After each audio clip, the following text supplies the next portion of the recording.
ตอนนี้เป็นตอนเกือบสุดท้ายนะครับของการที่ฮ่องกงแล้ว3 วัน 2 คืนที่เราไปกันมานะครับผมตอนนี้ขอพาไปดูบรรยากาศที่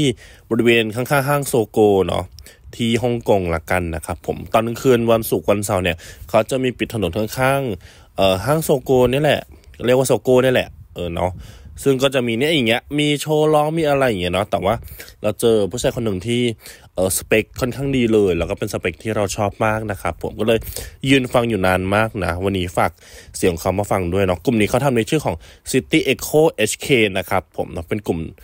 รวบรวมนักร้องมาร้องเพลงทุกวันศุกร์วันเสาร์อย่างเงี้ยแหละเนาะเผื่อแบบใครมาฮ่องกงแล้วก็มาเจอพวกเขากันนะครับผมเนี่ยน่ารักมากเลยเธอ Oh my god น่ารักที่สุดในโลกเลยนะครับผมเดี๋ยวเราแปะ IG ไว้ให้นะคะให้ทุกคนได้ตามกันเนาะเดี๋ยวฝากฟังเพลงเขาด้วยนะคะ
讓我終於都明了，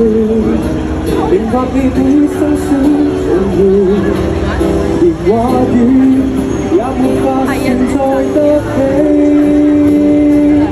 I'll give my life to be near you in every way, for I have nothing left to be on this earth today。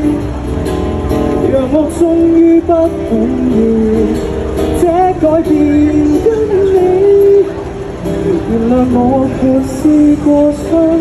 害你。